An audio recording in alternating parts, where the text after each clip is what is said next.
Hi, heute geht es wie angekündigt um ultraleichte Kochsysteme und heute möchte ich euch mal 3 Kochsysteme vorstellen, nämlich die 3 Kochsysteme, die ich so gefunden habe, die am leichtesten und am besten für mich zu benutzen sind für die 3 großen Brennstoffarten. Auf der einen Seite haben wir hier Gas, was man natürlich klassisch kennt, immer praktisch ist. Als nächstes gibt es noch den Brennspiritus, der auch häufig verwendet wird. Und zum Schluss möchte ich euch noch den Esbit Trockenbrennstoff vorstellen. Und ja, wie gesagt, werde ich diese 3 Möglichkeiten mal vergleichen, die 3 Brennstoffarten. Ich werde erklären, welchen Energiegehalt die haben, wie man die am besten transportiert, welche Töpfe man verwendet, welche Kochsysteme es generell gibt und welche die leichtesten sind und auch welchen Windschutz man dabei benutzt. Auf der Suche nach den leichtesten Optionen für die 3 Brennstoffarten habe ich eine Menge Berechnungen angestellt, die ich auch unten mal in die Beschreibung packen werde. Da kann jeder nochmal nach dem Video in Ruhe ein paar Sachen durchlesen. Ich werde es natürlich auch jetzt hier gleich mal grob vorstellen und vor allem die Ergebnisse, die ich so gefunden habe, vorstellen. Und ja, bei den ganzen Möglichkeiten, die ich hier so gefunden habe, bei den leichtesten Systemen, die ich identifiziert habe, habe ich jetzt erstmal den ganzen Make-Your-Own-Gear-Bereich ausgelassen. Und das heißt, selbst gebastelte Sachen, zum Beispiel Töpfe, die irgendwie aus alten Getränk- oder Konservendosen erstellt wurden, die beziehe ich jetzt hier nicht ein, sondern eben nur Sachen, die fertig so gekauft werden können und die ich auch unten verlinken kann, gerne mal. Und wie gesagt, wird es immer leichtere Sachen insgesamt vielleicht geben, wenn man sich die eine oder andere Sache selbst herstellt. Bevor ich jetzt aber genau auf die 3 Brennstoffarten eingehe, können wir uns eine Sache schon mal anschauen und das sind eben die Töpfe. Denn egal für welche Brennstoffart ich mich entscheide oder auch fast immer für welchen Kocher, brauche ich einen Topf und kann mir da so ziemlich auch immer denselben Topf auswählen für meine Bedürfnisse. Natürlich gibt es Kocher, die eine etwas größere oder kleinere Fläche haben oder bestimmte Windschutzfolien, die kleiner geschnitten sind, passend für mein Topf- oder Kochsystem. Aber generell sind Töpfe erstmal universell für die 3 Brennstoffarten. Zuerst muss man sich bei den Töpfen fragen, aus welchem Material sie denn sein sollen. Und klassisch so von Camping- oder Outdoor-Geschirr kennt man vielleicht Edelstahl oder Aluminium. Aber gerade im Ultraleicht- oder im Tracking-Bereich wollen wir ein bisschen leichter sein und deswegen benutzen wir Titantöpfe, die dann gegenüber Edelstahl einen guten Gewichtsgewinn nochmal bringen. Der Nachteil ist eben, gegenüber Edelstahl ist Titan nicht so gut wärmeleitend. Das heißt, wenn ich einen breiteren Topf habe, so wie diesen eben, und habe eine Flamme, die gerade in der Mitte unten relativ klein, vielleicht von einem Gaskocher hochgeht, verteilt sich die Wärme beim Titantopf nicht über den gesamten Topf, sondern eigentlich zu 90% bleibt nur die Stelle unten heiß oder die direkte Umgebung, in der die Flamme den Topf erhitzt. Und bei Edelstahl oder Aluminium verteilt sich eben die Wärme ein bisschen besser in den Topf, was generell beim Kochen mir das ein bisschen erleichtert. Wenn ich verschiedene Gerichte kochen will, ist ja klar, brennt weniger etwas an, weil die ganze Hitze nicht auf eine Stelle geht, sondern der Topf sich gleichmäßig erhitzt. Aber da wir beim Tracking meistens nicht die größten Gourmet-Köche unterwegs sind, reicht uns das eigentlich aus, weil wir, zumindest ich, häufig nur Wasser koche oder mal Nudeln oder irgendwelche Couscous-Reisgerichte. Und da spielt jetzt nicht so eine große Rolle, wo sich der Topf erwärmt, vor allem wenn man genau darüber Bescheid weiß. Als nächstes gibt es natürlich noch zu klären, welche Größe man braucht. Und auch, wie man hier sieht, gibt es die Titantöpfe in verschiedenen Größen. Den zähle ich einfach mal mit. Das ist jetzt zwar ein Aluminium- oder Edelstahltopf von Esbit, aber die anderen 3 sind jetzt hier aus Titan, haben auch alle 3 unterschiedliche Größen. Und im Normalfall, ich denke mal 90% der Leute, die für sich alleine einen Topf beim Tracken benutzen, nehmen eine Größe zwischen 550 und maximal 900 Millilitern. Ich persönlich benutze die 3 Größen hier. Das ist zum Beispiel ein 1600 Milliliter Topf von Lixada, auch aus Titan. Und den benutze ich eben, wenn ich zu zweit unterwegs bin. Und da man dann sich Gewicht sparen kann, wenn man zu zweit unterwegs ist, indem man nur ein Kochsystem mitnimmt, eine Brennstoffart, ein Kocher, ein Windschutz und eben dann einen Topf, kann man insgesamt ein bisschen Gewicht sparen. Und da das Ganze dann, wenn man zu zweit abends kochen will oder sich Wasser erhitzen, wenn es schneller geht, nimmt man dann einfach einen größeren Topf. Und mit 1600 Millilitern kann man genug Wasser auf jeden Fall erhitzen. Und mit seiner breiten Fläche unten kann man im Notfall auch noch oder was heißt im Notfall, kann man generell auch viele Sachen noch unten so kochen, da man ordentlich Platz zum Rühren auch hat. Und die nächste Größe, die ich jetzt hier noch stehen habe, ist die größte Größe, so würde ich es mal nennen, von den Single-Wanderern. Das ist 900 Milliliter, das ist ein Titantopf von Keys hier. Und 900 Milliliter ist schon eine luxuriöse Größe, wenn man so alleine ist, gerade wenn man sich hauptsächlich Wasser kocht. Aber eben diese Bauform bei den 900 Milliliter Töpfen, die generell ein bisschen flacher und breiter sind, die ermöglichen es einem wirklich dann auch trotzdem noch, zwar auf kleinen Maßen, aber auch noch andere Gerichte eben zu kochen, außer so die ganz, ganz klassischen Nudel- und Couscous-Gerichte oder auch nur um Wasser zu erhitzen. Denn da hat man dann noch, ja, wenn man sich ein bisschen bemüht, noch genug Platz, um auch noch andere Gerichte eben zaubern zu können. Und das wäre zum Beispiel wie bei meinem nächsten Titantopf 4 nicht mehr möglich oder nur sehr schwer möglich, weil der eben sehr, sehr schmal ist, sehr dünn ist. Und das ist eben auch mein favorisierter Topf momentan und den ich so als leichtesten Topf überhaupt bezeichnen würde, der immer noch eine gute Größe hat. Denn der hat 760 Milliliter und wiegt nur 61 oder 62 Gramm. Ich verlinke es unten nochmal, denn das ist eine Tasse oder ein Topf von Evernew. Und es ist eine japanische Firma. Und die verwendet hier bei dem Modell ein etwas dünneres Titan als wohl die klassischen Hersteller hier aus Europa und Amerika. Und das ist auch der einzige Topf, den ich so jetzt meistens verwende, wenn ich alleine bin. Gerade zum Wasserkochen ist er eben perfekt geeignet. Er hat ja auch diese kleinen Henkel, die sogar hier noch gummiüberzogen sind, auch mit dem Gewicht eingerechnet sind. Und wie gesagt, da das Titan ist und die Wärme sich nicht so stark verteilt, kann ich eben auch kurz nachdem ich mein Wasser aufgekocht habe, sogar aus dieser Tasse trinken und würde mir gegebenenfalls so eine Art Becher hier noch sparen können. Ich habe oft auch noch einen Becher dabei, gerade wenn ich zum Beispiel mit dem Topf oder dem Topf eben koche, dann kann man eben neben dem Essen dabei schon eine Tasse Tee oder so trinken, aber es wird natürlich auch ohne Tasse für die Puristen gehen, wenn man eben so einen Topf dabei hat. Man kocht sich erst das Wasser auf und wenn man zum Beispiel so eine Fertigmahlzeit, eine Trockenmahlzeit benutzt, wie dieses Track and Eat hier, kocht man sich Wasser auf, schüttet 400 bis 500 Milliliter zum Beispiel hier rein und kann dann das restliche Wasser noch verwenden, um es irgendwie als Teewasser zu benutzen.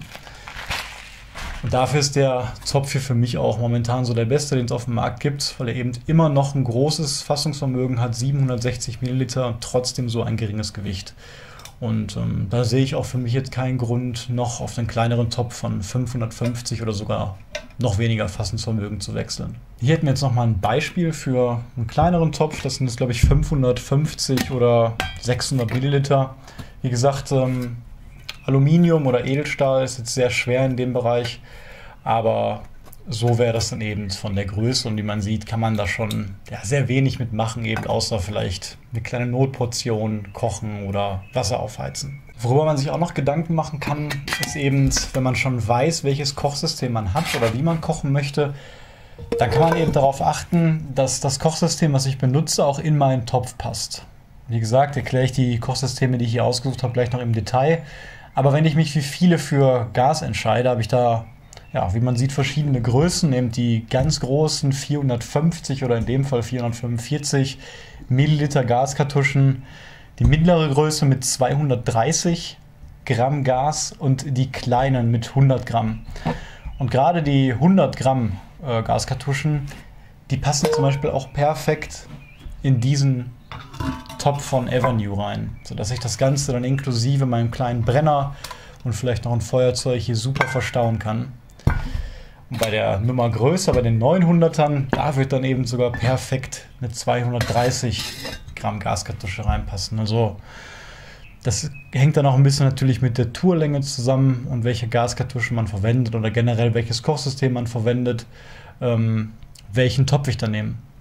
Und wenn man eben einen 900 Milliliter Topf nehmen möchte, aus verschiedenen Gründen, sollte man, finde ich, dann immer darauf achten, dass zumindest eine 230 Gramm Gaskartusche reinpasst, um dann eben auch mehr Fläche unten zu haben. Und auch egal, für welches Kochsystem wir uns dann entscheiden, die benötigen natürlich alle eine Feuerquelle. Und das praktischste, sicherste und vielleicht auch leichteste, bis auf einzelne Streichhölzer, sind dann eben Feuerzeuge. Ich habe mal 3 aufgestellt. Das ist eben so ein klassisches Plastikfeuerzeug. Und dann die 2 Größen des Big-Feuerzeugs, die wahrscheinlich auch jeder kennt. Und für mich ist das Praktischste einfach das kleine Big-Feuerzeug. Da wiegt eins auch 10 bis 11 Gramm so, wenn es voll ist. Ich persönlich nehme da sogar immer 2 mit. Wickel um ein Feuer auch noch ein bisschen Reparaturtape drum. Das kommt dann ganz tief in meinen Rucksack, wo meine Reparatursachen drin sind, als Notfallfeuer eben. Und ein Feuer habe ich immer ganz nah am Kochsystem oder da, wo mein Kaffee oder Tee liegt. Und das benutze ich dann hauptsächlich, um die Kocher anzuzünden. Und ich denke mal, es wird auch normale Feuer außerhalb von Big geben, die kleiner sind und vielleicht dann auch ein bisschen leichter sind. Aber jeder, der schon mal öfter Feuerzeuge benutzt hat, der weiß, wie robust Big-Feuerzeuge sind, wie langlebig sie sind und wie viel windresistenter sie auch gegenüber normalen Feuerzeugen sind. Deswegen würde ich auf jeden Fall euch die Mini-Bigs empfehlen zu benutzen. Aber kommen wir jetzt zum Hauptpunkt des Videos, dem Vergleich der 3 Brennstoffarten und des jeweils leichtesten Kochsystems. Und um diese Systeme zu vergleichen, habe ich immer 4 Kriterien herangezogen. Und das erste wäre eben, wie viel Gramm oder Milliliter Brennstoff ich von der Brennstoffart brauche, um 1 Liter Wasser zu erhitzen. Denn in meinen Berechnungen bin ich davon ausgegangen, dass wir pro Tag 1 Liter kochendes Wasser auf der Trekkingtour benötigen. Und die Menge ist ungefähr oder so ein bisschen mehr sogar als das, was ich so täglich benutze. Da gehe ich eben davon aus, dass man damit eine Mahlzeit kocht, egal ob Track and Eat oder vielleicht ein anderes Trockennahrungsgericht oder auch ein Nudelgericht. Dabei ein warmes Getränk. Abends kocht man ja meistens, das ist bei mir meistens der Tee. Und morgens möchte ich noch gerne ein warmes Getränk, nämlich meistens einen Kaffee trinken. Und da benutze ich übrigens die Jacobs Espresso Instant Kaffeebeutel, die sehr zu empfehlen sind für einen Kaffee. Reinschütten, umrühren. Und ich weiß, Instant-Kaffee wird immer ein bisschen belächelt, aber ich gebe euch mal den Rat, den zu probieren. Ich habe nämlich viele probiert und der kommt sehr, sehr nah an normalen, guten Kaffee oder ausreichenden Kaffee zumindest dran. Das nächste Kriterium wäre dann, wie viel der leichteste Kocher für diese Brennstoffart wiegt. Und danach eben, wie viel Gramm Gewicht ich einplanen muss, um den benötigten Brennstoff für die Länge der Reise mitzutragen. Und das ist je nach Brennstoffart unterschiedlich. Und das letzte wäre eben, wie groß muss mein Windschutz sein, den ich dafür benötige und wie viel wiegt der Windschutz. Habe ich einen kleinen Kocher, kann ich natürlich einen kleineren benutzen und spare dann auch noch mal ein paar Gramm. Aber fangen wir einfach mal mit der ersten Brennstoffart, nämlich dem Gas an, in dem Szenario, dass ich 1 Liter kochendes Wasser auf meiner Trekkingtour pro Tag brauche. Und wie gesagt, kommt Gas in diesen 3 verschiedenen Kanistern und den 3 verschiedenen Größen, nämlich dem kleinsten, den 100 Gramm Gaskanistern mit 90 Gramm Leergewicht, der mittleren Größe mit 130 Gramm Leergewicht und 230 Gramm Füllung und den großen, in dem Fall 445 Gramm Füllung und 200 Gramm Leergewicht. Und da drin befindet sich immer eine Butan- und Isobutan-Propanfüllung. Das Gemisch ist immer unterschiedlich, je nach Temperaturbereich, in dem ich das einsetzen möchte. Manche Gaskanister sind eher sommerorientiert, manche funktionieren dann auch besser oder überhaupt bei minus 10 und 20 Grad. Das macht am Gewicht nicht so viel Unterschied, aber man kann sich schon mal Gedanken machen, wenn man in extrem kalten Temperaturen ist, dass man darauf achtet, dass man eine bestimmte Mischung nimmt, die für so kalte Temperaturen ausgelegt ist. Und im Durchschnitt haben diese Gasgemische einen sehr effizienten Verbrauch, denn ich verbrauche nur 10 Gramm Gas pro Liter, den ich aufheize. Das heißt, im einfachsten Fall, wenn ich hier 100 Gramm als Füllung habe, dann komme ich eben 10 Tage damit aus, wenn ich den Brennstoff sehr effizient verbrenne. Das Ganze, wie gesagt, mit Füllung und Behälter wiegt 190 Gramm und damit würde ich dann eben diese 10 Tage auskommen. Natürlich brauche ich dann einen Kocher und den leichtesten Kocher, den es überhaupt gibt, ist der BRS 3000T, den ich auch hier liegen habe. Der ist wahrscheinlich schon vielen bekannt und wird auch sehr, sehr häufig benutzt im europäischen Raum, im deutschen Raum, auch im amerikanischen Raum. Ist einer der beliebtesten Kocher überhaupt, weil er eben der leichteste ist und weil er auch sehr günstig ist. Nämlich, ich glaube, 15 bis 20 Euro kriegt man den momentan. Und Zumindest mich hat er auch noch nie im Stich gelassen. Manchmal hört man natürlich Geschichten, dass sich ja, die Träger hier verbogen haben bei jemandem, wenn er extrem lange und heiß gebrannt hat und ja, dass er irgendwie den Geist aufgegeben hat bei Nässe. Ich glaube die Geschichten auf jeden Fall. Es ist nicht unbedingt die allerbeste Verarbeitung, ist zwar auch aus Titan, aber es ist auch nicht die schlechteste. Wie gesagt, ist das mein zweites Modell. Das erste hatte ich verloren, das war nicht kaputt irgendwie. Aber ich habe mich immer auf den Kocher verlassen und wurde auch bisher nie enttäuscht. Allerdings hat dieser Kocher eigentlich keine offizielle Zulassung in zumindest Deutschland, weil er über einige Sicherheitsmerkmale nicht verfügt, die eben hier vorausgesetzt werden. Es ist nämlich aus einem ganzen Teile gemacht, aus einem Material. Und man hat eben die Gefahr oder das Problem, dass die Stelle, an der der Kocher eben die Gasflasche berührt, dass die sich von oben mit erhitzt und somit das Risiko besteht, dass der Kocher die Gaskartusche so weit erhitzt, dass die Gaskartusche im schlimmsten Fall explodiert.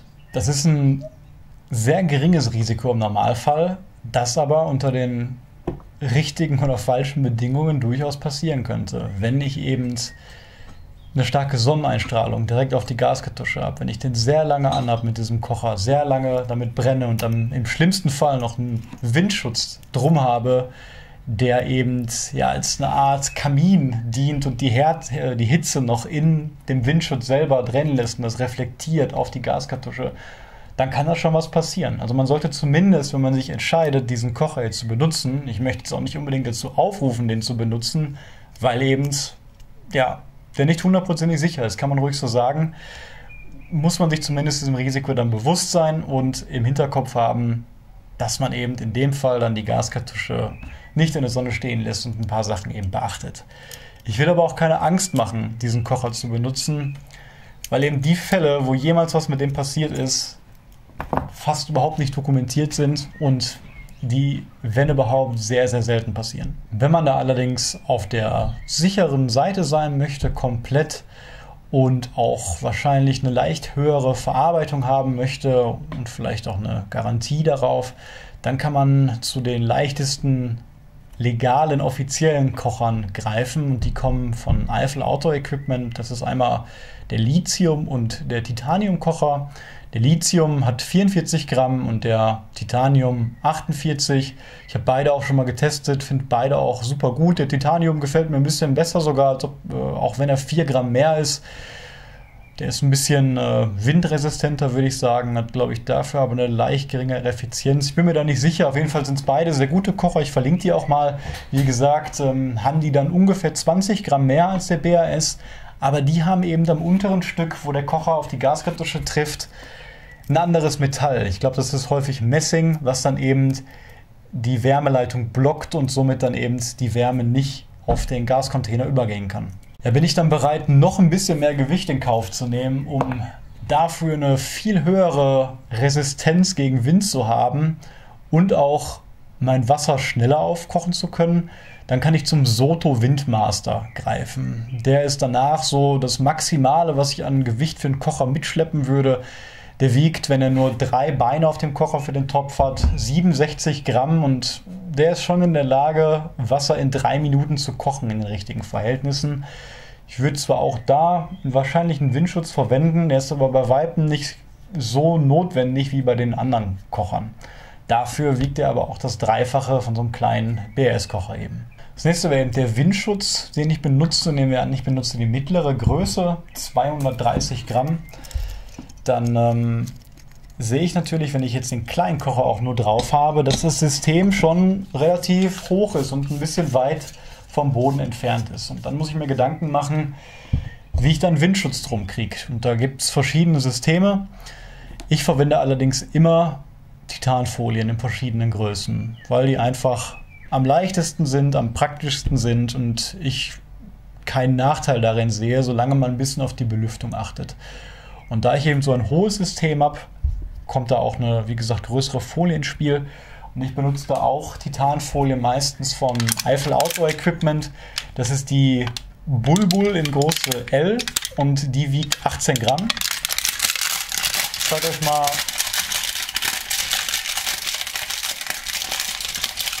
wie groß die ist. Also die kann man wirklich mit einem weiten Durchmesser und das gesamte Kochsystem hier setzen.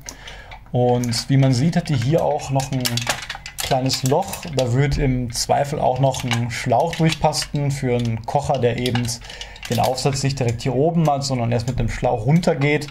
Aber ich verwende das wirklich für Systeme, wo der Kocher oben drauf kommt und benutze dann unten dieses Loch hier als kleinen Windeinlass. Denn eigentlich sollten im Optimalfall Folien immer ein bisschen vom Boden abstehen, sodass sich eben niemals so eine starke Wärme entwickeln kann, dass die Gaskartusche sich mit erhitzt und eine Explosionsgefahr besteht.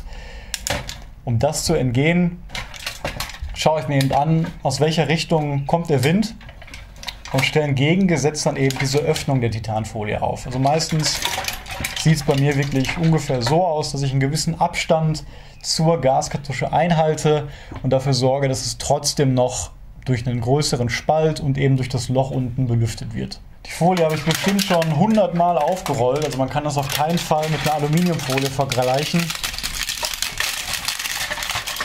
Wenn man mal den Preis sieht, ich glaube, die kostet 35 €. Das ist natürlich extrem viel, wenn man denkt, dass einfach nur wie eine Alufolie ein Stück Blech ist. Aber es ist eben Titan, es ist robustes Material und es wird mich wahrscheinlich auch noch Jahre begleiten. Ich werde es immer nur so auffalten. Ich tue noch nicht mal irgendwie ein Gummiband darum, das Ganze festzuhalten. Das kommt bei mir so mit in die Gaskartusche oder mit in den Topf rein und ist dann sehr praktisch und schnell, wie ihr gerade gesehen habt, immer ein- oder aufzuwickeln.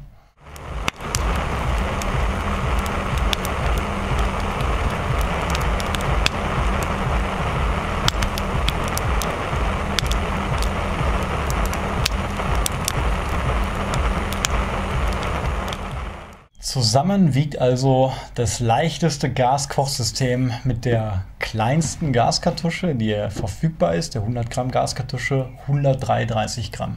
Also 90 Gramm für den leichtesten Gasbehälter, der 100 Gramm Gas fassen kann, 18 Gramm für den großen Windschutz, für die Titanfolie und 18 Gramm, 25 Gramm für den BRS-Kocher. Koche ich also 1 Liter Wasser pro Tag auf meiner Trekking-Tour und ich brauche 10 Gramm Gas, um 1 Liter zu kochen, brauche ich in 10 Tagen also 100 Gramm. Das heißt, ich komme mit einer Gaskartusche 10 Tage aus, habe ein Gewicht mit Brennstoff von 190 Gramm und mein gesamtes Kochsystem wiegt 43 Gramm, also brauche ich für 10 Tage eben 233 Gramm. Das ist jetzt im Detail, wie ich die ganzen Werte für verschiedene Tageslängen oder Wochenlängen und verschiedene Kochsysteme mal ausgerechnet habe, um die später zu vergleichen. Ich werde das jetzt, wie gesagt, hier nicht für jedes Beispiel durchgehen, weil es ein bisschen dauert, aber ihr könnt euch das unten unter den Kommentaren nochmal genau anschauen. Bin ich 23 Tage unterwegs, würde ich im Optimalfall dann eben eine 230 Gramm Gaskartusche verwenden und würde ein bisschen effizienter natürlich sein, weil ich dann mit 130 Gramm Behältnis sogar 230 Gramm Gas tragen kann im Vergleich zu 90 Gramm Behältnis und 100 Gramm. Deswegen brauche ich bei einer Tourlänge von 3 Wochen oder 23 Tage eben nur 403 Gramm. Im Vergleich nochmal, bei 10 Tagen sind schon 233, also weniger als das Doppelte. Und noch effizienter wäre es dann bei einer optimalen Tourlänge von 45 Tagen. Dann würde ich eben die 450 Gramm Gaskartusche verwenden mit ihren 200 Gramm Behältergewicht und würde dann eben 45 Tage mit 693 Gramm nur für mein Kochsystem auskommen. Inklusive, wie gesagt, diesen 4 Teilen, dem Brennstoff, der Folie, dem Kocher und das Behältnis, eben das Gas an sich. Das Problem bei Gas ist natürlich, dass ich die Füllmenge nicht selber nachfüllen kann. Wenn ich weiß, ich bin genau 10 Tage unterwegs, dann kann ich immer eine volle Gaskartusche mitnehmen. Bin ich allerdings nur 5 Tage unterwegs, dann wird schon sehr ineffizient für mich, weil ich dann, selbst wenn ich eine Gaskartusche mitnehme, die nur zur Hälfte gefüllt ist, sehr viel Gramm schon für das Behältnis verschwende. Und genauso ist es bei den größeren Sachen auch. Wenn ich einmal eine 3-wöchige Tour vielleicht mache und ich habe nur noch eine halbe Gaskartusche, dann würde es mir im Endeffekt gar nichts bringen. Ich müsste also 2 Gaskartuschen mitnehmen und würde dann eben zweimal die 130 Gramm mitnehmen müssen, die so eine Gaskartusche hat. Und es gibt zwar Wege, die nachzufüllen, allerdings finde ich, lohnt sich das nicht wirklich und da gibt es auch einige Sicherheitsbedenken, also ich würde das auf keinen Fall machen.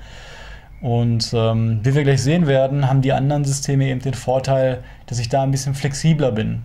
Ohne eben direkt nur diese 3 Abstufungen des Gases zu haben, kann ich da individueller planen, genau auf meine Tourlänge zugeschnitten. Und damit kommen wir auch zur nächsten Brennstoffart, nämlich dem Spiritus, der, wie gesagt, ein bisschen flexibler ist. Grundsätzlich ist Spiritus erstmal bei weitem nicht so effizient wie Gas. Und da gibt es verschiedene Angaben, wie effizient Spiritus denn ist. Und wie gesagt, variieren die Angaben auch. Ich habe ein bisschen auch selber getestet.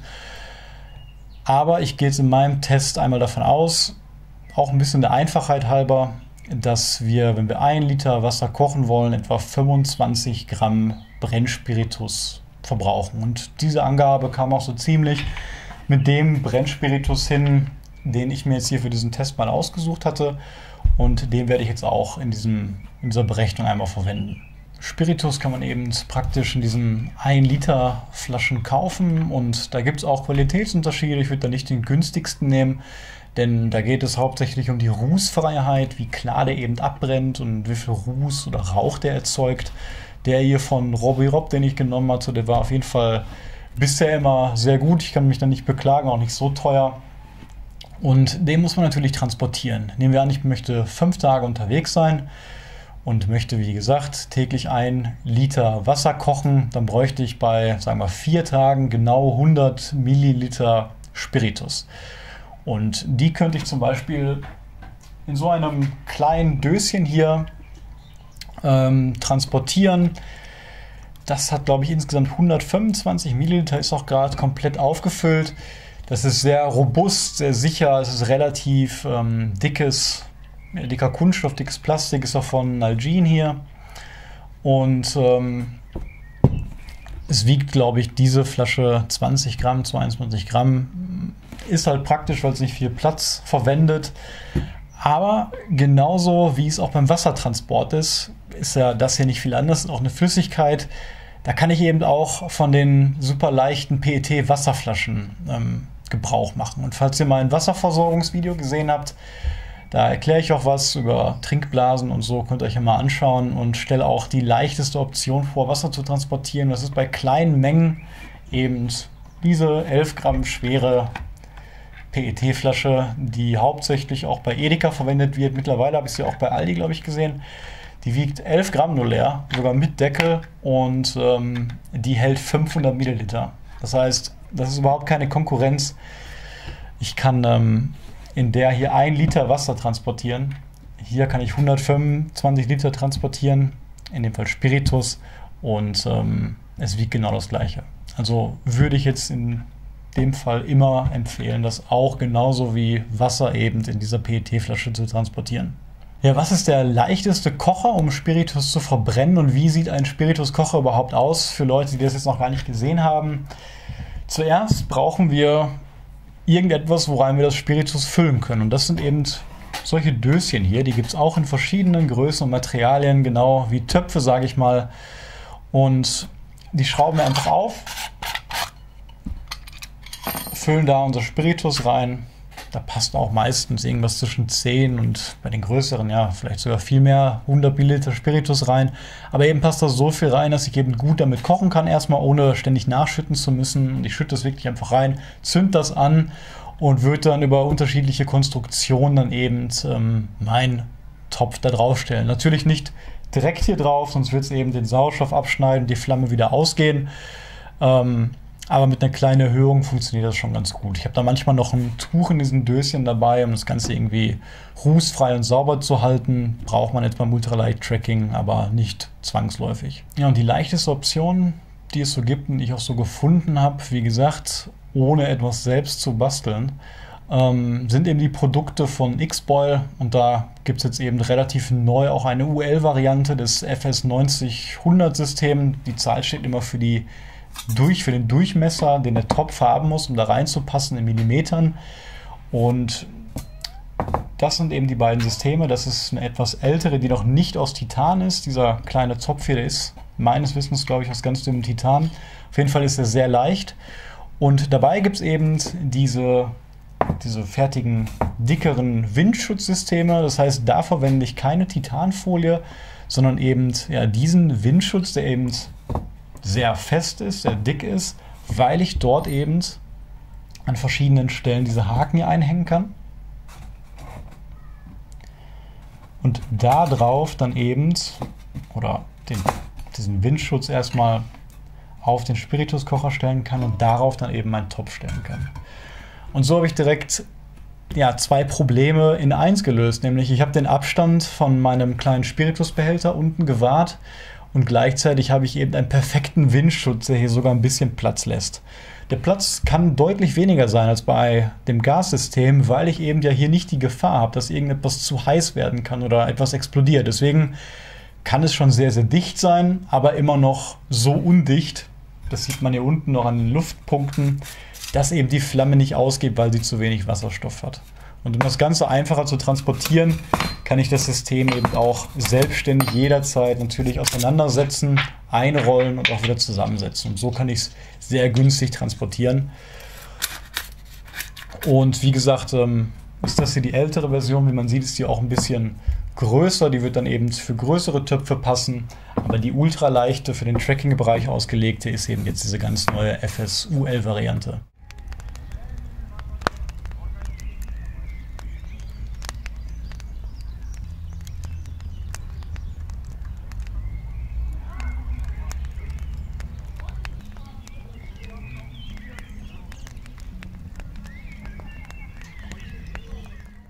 Ja, und wie viel wiegt das Ganze jetzt insgesamt? Also der maßgeschneiderte Windschutz, die kleine Box hier, das kleine Behältnis für den Spiritus und die 3 Haken wiegen zusammen eine unglaubliche 41 Gramm bei dem System. Und rechnet man dann eben den 500 Milliliter Behälter hier mit 11 Gramm, kommt man dann auf 52 Gramm für das gesamte Kochsystem mit Behältnis. Das hört sich natürlich schon mal besser an als die 133 Gramm, die ich beim leichtesten Gas-Setup eben mit der kleinsten Gasgröße brauche. Geht man jetzt mal von dem Beispiel aus, dass ich eine Tracking-Tour über das lange Wochenende mache, also 4 Tage lang, und ich dann also 4 Liter kochendes Wasser benötige zum Essen und Trinken, und 25 Milliliter Spiritus reicht, um 1 Liter Wasser zu erhitzen, müsste ich also optimal in dieser Flasche 100 Milliliter Spiritus mitnehmen. Und das ganze Kochsystem, wie gesagt, wiegt ja 52 Gramm, also hätte ich ein Gewicht von 152 Gramm mit Brennstoff und Kochsystem für die 4 Tage. Und gerade als wir uns das Beispiel mit dem Gas angeschaut haben, haben wir festgestellt, dass die kleinste Größe für 10 Tage ausgelegt ist. Und diese 152 Gramm hören sich also dann schon besser an für 4 Tage als die 233 Gramm. Bin ich dann allerdings länger als, ich glaube, 6 oder 7 Tage müssten das sein unterwegs, geschweige denn 10 Tage, dann wäre natürlich das mit dem kleinen Gas wieder effektiver. Im Beispiel von 10 Tagen bräuchte ich also 250 Milliliter Spiritus und hätte dann ein Gesamtgewicht von 302 Gramm, was ja dann ein bisschen mehr ist, wie gesagt, als die 233 hier. Möchte ich zusammen 20 Tage unterwegs sein, wären es dann 552 Gramm. Und da auch ein bisschen mehr immer noch, oder schon deutlich mehr, als die 403 Gramm, die ich bei einer 230 Gramm Gaskartusche für 23 Tage hätte. Aber wirklich immer nur unter der Prämisse, dass die Gaskartuschen voll sind und die Tourlänge zu der vollen Gaskartusche passen. Wenn ich nur eine halbe Gaskartusche habe, eine angebrochene, dann ist es deutlich ineffizienter, als wenn ich dann so viel Spiritus nur mitnehme, wie ich pro Tag optimal für meine Tourlänge verbrauche. So, ich habe den Tisch mal ein bisschen aufgeräumt, denn jetzt kommen wir zur dritten und letzten Brennstoffart, nämlich dem Esbit. Und Esbit ist eine Trockenbrennstoffart, das ist das sogenannte Hexamethyltetramin, auch bekannt als Trockenspiritus. Und das kommt in verschiedenen Würfeln eben, die man in solchen Kartons hier kaufen kann. Da gibt es auch verschiedene Größen. Ich habe hier mal 2 mitgebracht, die auch ich so häufig verwende. Und ja, das Gute an Esbit ist eben, dass es gut verpackt ist. Es hat ein gutes Packmaß, es sind eben Würfel, es ist nichts Flüssiges, nichts Gasförmiges, leicht zu transportieren. Und ich habe eine etwas höhere Effizienz als noch zum Beispiel beim Spiritus. Wenn ich beim Spiritus 25 Milliliter jetzt in meiner Berechnung brauche, brauche ich beim Esbit nur 19 Gramm von dem Trockenbrennstoff, um 1 Liter zu erhitzen. Natürlich beides nicht so effizient wie das Gas, wo ich jetzt nur 10 Gramm bräuchte, aber zumindest ein bisschen effizienter als Spiritus. Wie gesagt, sind das jetzt meine Messwerte, die ich auch so selbst festgestellt habe und auch selbst im Internet jetzt so gefunden habe. Es kann natürlich immer ein bisschen variieren. Man kann auch sagen, dass die beiden, also Spiritus und Esbit, ungefähr gleich ist. Aber den Berechnungen, die ich da jetzt getätigt habe, macht das keinen Unterschied. Zunächst noch was zu den Größen der Esbit-Würfel, die ich hier liegen habe. Denn da gibt es eine kleine Besonderheit. Ich habe ja gesagt, dass eben 19 Gramm Esbit jetzt in meiner Berechnung für 1 Liter ungefähr reichen. Und deswegen habe ich hier die 14 Gramm Würfel, das sind die großen, und eben aber auch die kleinen, die sind nämlich 5 Gramm. Das ist jetzt zum Beispiel ein 4er-Pack davon. Und wenn ich unterwegs bin, mache ich das eben so, dass ich morgens, wenn ich nur meinen Kaffee trinken möchte, dann einen dieser 5 Gramm Würfel nehme und mir dann 200 bis 400 Milliliter Wasser oder auch 500 eben so weit zu erhitzen, dass es für einen Kaffee reicht. Ich muss meinen Kaffee nicht kochen trinken. Könnte ich natürlich mit so einem 5 Gramm Esbit-Würfel auch, wenn ich eine niedrige Wassermenge nehmen würde. Aber wenn ich eben zum Beispiel diese Tasse voll machen möchte oder die Hälfte meines Evernew Cups, dann reicht es mir, wenn ein 5 Gramm Würfel eben mein Wasser auf 70 Grad oder 75 Grad erheizt und ich dann eben den Kaffee trinken kann. Für abends habe ich dann den großen 14 Gramm Würfel, der auch echt eine Zeit lang brennt. Und der erhitzt dann eben meinen vollen Topf. Und den vollen Topf benutze ich dann eben für meine Track-and-Eat-Nahrung. Je nach Gericht brauchen die zwischen 350 und 550 Millilitern ungefähr. Und den Rest benutze ich dann für einen Tee oder kipp noch Wasser dazu, erhitze das noch mit dem Rest des Esbit-Würfels und erhitze dann meinen Tee. Und dann habe ich eben genau die 19 Gramm Esbit aus der Kombination mit den 2, die dann für 1 Liter kochendes Wasser reichen. Ja, wie sieht ein Kocher beim Esbit-System aus? So ein klassischer Kocher wäre zum Beispiel der hier, den ich gerade schon mal gezeigt habe. Der kommt auch von der Firma Esbit. Man wird da eben den Würfel einfach hier unten reinlegen, die Flamme von oben oder von hier eben anzünden oder den Würfel anzünden und das Ganze wird dann so vor sich hin abbrennen und ich könnte diesen passenden Topf eben hier draufstellen. Dieses Set ist mittlerweile für mich eher zum Camping gedacht und auch zu klein geworden und natürlich nicht fürs Tracking aufgrund seines Gewichts geeignet. Deswegen gibt es da einen etwas kleineren speziellen Kocher, nämlich den Esbit Titanium. Und der hat ein super kleines Packmaß, wie man hier sieht. Und einfach nur 3 Zacken, die auch eigentlich ja das einzige sind, was ich reell zum Kochen bräuchte. Ich kann natürlich den Esbit-Würfel einfach auf den Boden legen, ihn anzünden und dann wird eine Flamme entstehen.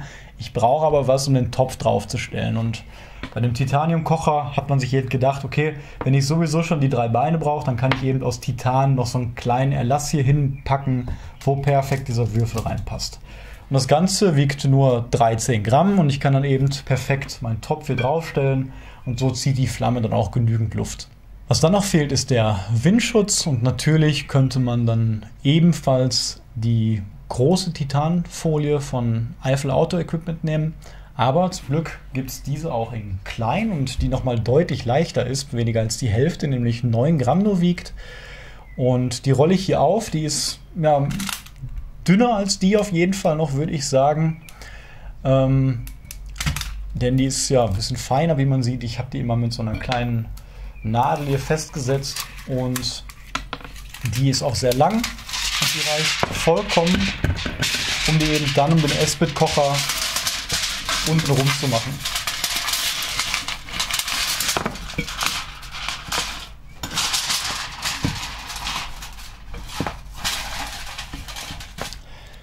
Genau wie beim Spiritus muss man beim Esbit-Kocher nicht aufpassen, dass irgendwas zu heiß wird. Man muss nur darauf achten, dass eben genügend Luft an die Flamme kommt. Ich habe es jetzt hier in dem Fall nicht ganz optimal gemacht, und wie man sieht, sind die Löcher jetzt hier oben. Es müsste eigentlich umgedreht sein. Dann hätte man noch einen stärkeren Kamineffekt. Es wird jetzt auch so gehen natürlich. Aber auch dieser Windschutz, der ist wirklich optimal mit seinen 9 Gramm. Also lässt überhaupt keinen Wind dann an den Esbit-Würfel und der kann optimal eben seine Hitze auf den Topf abgeben und das Wasser dann gezielt erhitzen. Ja, und wie transportiere ich Esbit-Würfel? Wie gesagt, es ist kein Gas, es ist keine Flüssigkeit, es ist einfach ein trockener Brennstoff, den ich zum Beispiel in diesem praktischen Viererpack einfach so transportieren könnte. Ich könnte das irgendwie in den Rucksack werfen, aber ich könnte auch einfach einen 1 Gramm schweren Ziploc-Beutel nehmen, der die ganzen Würfel eben kompakt an einer Stelle aufbewahrt. Wer schon mal Esbit benutzt hat, der weiß, dass das ein bisschen unangenehm riechen kann. Vor allem, wenn der Würfel dann auch Kontakt mit Textilmaterialien irgendwie im Rucksack hatte, dann ja, riecht es manchmal noch ein paar Tage danach. Manche finden den Geruch ganz schlimm. Ich persönlich finde es nicht so schlimm. Man kann die Würfel aus der Verpackung rausnehmen, kann die dann in den Ziploc reintun. Allerdings muss man aufpassen, dass Esbit nicht unbedingt nass werden sollte. Also es zieht schon relativ gut Feuchtigkeit und dann hat man doch Probleme, das Ganze mit dem Feuerzeug später anzumachen. Und sicherheitshalber würde ich die dann einfach hier in dieser Verpackung drin lassen, dann in den Ziploc tun, der nur 1 Gramm vielleicht wiegt, und dann hat man das Ganze super verpackt.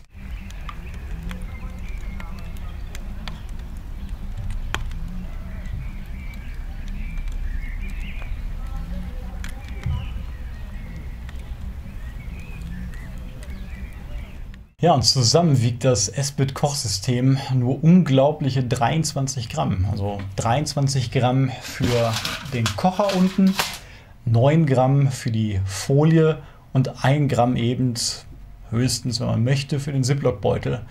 Und dadurch können wir eben sehr effizient auch kochen. Und in unserem Beispiel jetzt bei 5 Tagen, 5 Tage Tracking-Tour, bräuchte ich also ungefähr 95 Gramm Esbit. Also 5 mal 19 eben gerechnet. Ich würde also 5 von den großen Würfeln mitnehmen und 5 von den kleinen, sodass ich dann eben einmal das Getränk allein und einmal die Mahlzeit und das Getränk kochen könnte. Und plus dann die 23 Gramm vom Kocher, wäre man dann bei 118 Gramm für 5 Tage.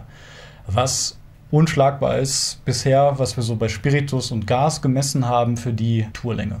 Bei 10 Tagen bräuchte ich auch 10 große Würfel und 10 kleine Würfel, also 190 Gramm Esbit plus den 23 Gramm vom Kocher wäre ich bei 213 Gramm und bei 20 Tagen wäre ich insgesamt bei 403 Gramm. Das, wenn ihr aufgepasst habt, immer noch bei allen 3 Kategorien das leichteste wäre, auch wenn ich Gas benutze. Wie gesagt, könnt ihr euch die Werte nochmal unten genau anschauen, aber so als generelles Fazit kann ich eben sagen, dass wenn man eine lange Tour macht, die eben am besten genauso lange dauert, wie ich mit einer der 3 Gaskartuschengrößen auskommen würde, 10 Tage, 23 Tage, 45 Tage, dann wäre Gas höchstens genauso gut wie Esbit. Denn auch wenn ich jetzt bei der optimalen Länge 23 Tage bin, brauche ich 403 Gramm, wenn ich ein Gaskochsystem nutze, also das leichteste Gaskochsystem. Wenn ich 20 Tage unterwegs bin mit einem Esbit-Kochsystem, brauche ich auch 403 Gramm. Also hätte ich quasi nur 3 Tage Unterschied, wenn ich jetzt eben das Gassystem verwenden würde.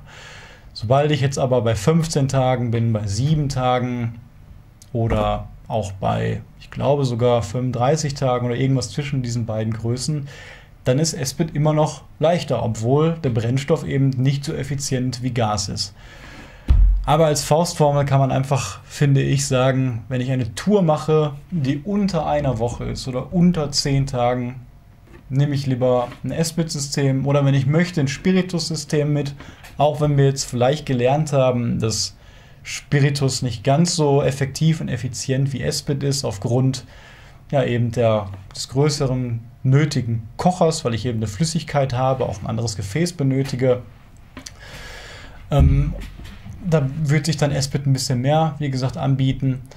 Und wenn ich dann über 7 oder 10 Tage bin oder sogar genau bei 10 Tagen bin, dann kann ich der Einfachheit halber wegen auf Gas wechseln. Ich möchte aber nochmal sagen, dass es hier wirklich jetzt nur um so ein bisschen berechnend ging, was das leichteste System ist. Natürlich gibt es da individuelle Präferenzen. Der eine mag den Geruch von Esbit nicht, der andere mag den Geruch von Spiritus nicht und der andere möchte lieber was Praktikableres wie Gas haben, was schneller eine warme und gleichmäßige Flamme hat. Deswegen will ich hier nicht unbedingt sagen, dass eins irgendwie schlecht oder so ist. Und gerade der Punkt der Verfügbarkeit, über den haben wir noch gar nicht gesprochen. Denn was ist denn, wenn ich so lange Touren mache, dass ich mit einem gar nicht hinkomme oder eben mich entschließe, während der Tour etwas nachkaufen zu wollen oder vielleicht auch etwas verliere und dann während der Tour nicht ohne Kocher dazustehen, sondern eben den Brennstoff nachkaufen zu wollen. Und da ist das eben bei Gas mitteleinfach, also Gaskartuschen gibt es schon im Fachhandel, im Outdoor-Handel. Wir haben an Tankstellen oder so, da haben wir meistens keine Camping-Gaskartuschen, vielleicht mal eine große Gaskartusche, aber was wir auch bei jeder Tankstelle meistens haben, wäre Spiritus, oder in jedem kleinen Supermarkt gibt es Spiritus. Vielleicht manchmal nicht unbedingt den besten rußfreien Brennspiritus, aber wir können mit einer Flüssigkeit eben kochen, wenn wir so einen Kocher dabei haben. Außerdem haben wir natürlich mit dem X-Boil-System den Vorteil, dass ich da auch andere Stoffe wie Trockenbrennstoffpaste oder vielleicht auch Benzin oder auch einen Esbit-Würfel nehmen kann, der hier auch reinpasst, um damit zu kochen. Deswegen Spiritus hat jedenfalls den Vorteil, dass es während der Tour am leichtesten nachzukaufen ist. Esbit hingegen wäre am schwierigsten nachzukaufen. Ein Esbit kriege ich wirklich nur im sehr, sehr gut sortierten Outdoor-Fachhandel, da muss das eben bestellen. Und wie gesagt, Gas ist da ein bisschen toleranter, da kommt man schon ein bisschen einfacher dran, aber an Spiritus komme ich eigentlich immer dran. Ich persönlich nehme aber immer nur genauso viel Brennstoff mit, wie meine Touren dauert. Und wenn ich mal so eine lange Tour mache, dass ich eben, ja, weiß ich nicht den ganzen Brennstoff für 30 Tage auf einmal mitschleppen möchte, dann schicke ich es mir meistens in Paketen nach. Also wenn ich einen langen Trail laufe, dann habe ich eben verschiedene Poststationen, wo ich vorher Pakete hinschicke. Aber es kann natürlich auch manchmal sein, dass es bei Gas oder so nicht möglich ist und da hat natürlich wieder Spiritus den Vorteil, dass es leicht nachzukaufen ist. Ihr habt gerade ja schon immer vor den einzelnen Brennstoffkategorien kurz ein Video dazu gesehen, wie so ein Kocher in echt aussieht, mit unterschiedlichen Töpfen. Ich blende euch jetzt nochmal alle drei nebeneinander ein.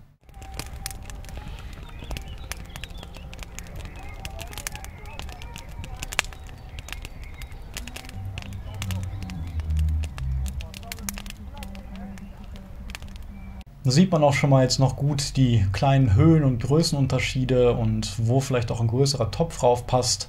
Ich würde aber dennoch, wie gesagt, auch wenn in dem Video jetzt auf dem Gaskocher zum Beispiel der Topf von Lixada hier stand, würde ich euch immer einen kleineren Titantopf und vorzugsweise den von Evernew empfehlen.